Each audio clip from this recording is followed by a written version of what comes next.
माना कि मुश्किल है सफर। Hello my beautiful students. Beautiful बोलते बच्चे बहुत खुश हो जाते हैं ना। चलो, आज हम कुछ क्वेश्चंस करेंगे लाइफ प्रोसेस के। तो देखो, फटाफट से स्टार्ट करते हैं। फर्स्ट क्वेश्चन है हमारा, amoeba shows following kind of nutrition. Amoeba जो है उसमें कौन से टाइप का न्यूट्रिशन पाया जाता है? तो अमीबा में कौन सा न्यूट्रिशन पाया जाता है? होलोजोइक न्यूट्रिशन अमीबा के अंदर पाया जाता है। ठीक है, अमीबा में कौन सा न्यूट्रिशन है? Holozoic nutrition. अब होलोजोइक न्यूट्रिशन क्या होता है, ये आप लोग मुझे कमेंट करके बताइएगा।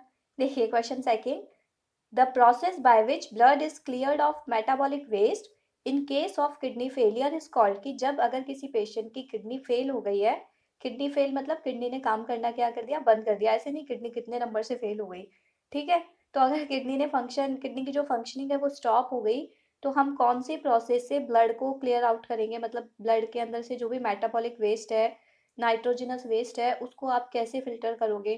तो वो कौन सा प्रोसेस होता है? डायलिसिस का प्रोसेस होता है। डायलिसिस आप लोगों के चैप्टर 6 में लास्ट में दी हुई है, मोर टू नो के अंदर। तो डायलिसिस एक ऐसा प्रोसेस है जिससे हम ब्लड से मेटाबॉलिक वेस्ट को क्या कर सकते हैं, रिमूव कर सकते हैं। नेक्स्ट क्वेश्चन देखिए, where does digestion of starch begins in human body. Human body के अंदर स्टार्च का जो डाइजेशन है वो कहाँ से स्टार्ट हो जाता है? स्टार्च है उसका डाइजेशन कहाँ से स्टार्ट हो जाएगा? मुंह से ही स्टार्ट हो जाएगा, माउथ से। नेक्स्ट क्वेश्चन देखिए, give one example of each of the saprophytic and parasitic nutrition. आपको एक एक एग्जाम्पल देना है सेप्रोफाइटिक का और पैरासिटिक न्यूट्रिशन का। तो सेप्रोफाइटिक का तो एग्जाम्पल होता है फंजाई, क्योंकि वो डेड और डिकेइंग मटेरियल से अपना न्यूट्रिशन लेता है। और पैरासिटिक न्यूट्रिशन का एग्जाम्पल होता है प्लाज्मोडियम। प्लाज्मोडियम कौन सी कैटेगरी का है? प्रोटोजोआ कैटेगरी का है। और प्लाज्मोडियम से कौन सी डिजीज कॉज होती है? मलेरिया। ठीक है, आगे देखिए, which one of the following blood vessel contain only deoxygenated blood. तो pulmonary vein, pulmonary artery, capillary. तो इसका आंसर है पल्मोनरी आर्टरी। पल्मोनरी वेन और पल्मोनरी आर्टरी दोनों एक्सेप्शन होते हैं। पल्मोनरी वेन, वैसे तो वेन के अंदर डीऑक्सीजनेटेड ब्लड होता है और आर्टरी के अंदर ऑक्सीजनेटेड होता है, लेकिन यहाँ पर एक्सेप्शन होता है। तो पल्मोनरी आर्टरी के अंदर कौन सा ब्लड होगा? डीऑक्सीजनेटेड। अगला क्वेश्चन देखिए, the autotrophic mode of nutrition requires. जो ऑटोट्रॉफिक मोड है न्यूट्रिशन का, उसको किन किन चीज़ों की ज़रूरत पड़ेगी? तो देखो, क्लोरोफिल की ज़रूरत पड़ेगी, क्योंकि क्लोरोफिल नहीं होगा तो फोटोसिंथेसिस होगा क्या? नहीं होगा। सनलाइट, अगर सनलाइट नहीं होगी तो फोटोसिंथेसिस स्टार्ट ही नहीं होगा।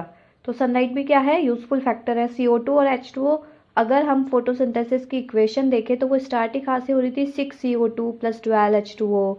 तो ये दोनों भी क्या हो गए? रिएजेंट्स हैं इसके लिए। तो ये तीनों ही चीज़ें क्या है? रिक्वायर्ड है। तो इसका आंसर क्या हो गया? All of these. Next question, name the red pigment carrying O2 in the blood. कि जो ब्लड के अंदर कौन सा रेड पिगमेंट होता है जो कि O2 को कैरिंग करता है? तो वो कौन है? हीमोग्लोबिन।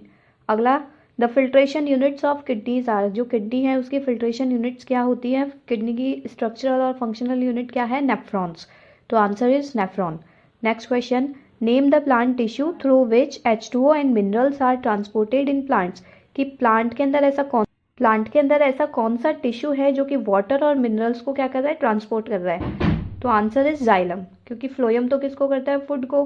तो बोथ A एंड B भी गलत हो गया, क्योंकि जाइलम और फ्लोयम दोनों आ रहे हैं इसमें, और नन भी रॉन्ग हो गया। तो आंसर इज जाइलम।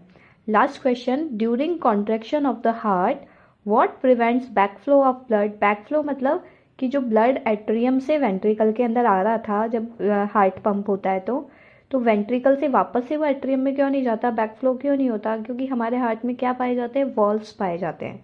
कौन कौन से वॉल्व्स पाए जाते हैं? Bicuspid valve and tricuspid valve. ठीक है, तो इसका आंसर क्या हो गया? Option C, valves in heart. यहाँ पे आपके सारे क्वेश्चंस जो हैं वो ख़त्म हो गए हैं। अभी हम और क्वेश्चंस करेंगे। ये 10 क्वेश्चंस की अच्छे से प्रैक्टिस करना है, इनको कॉपीज़ के अंदर नोट डाउन कर लीजिएगा। Okay, thank you.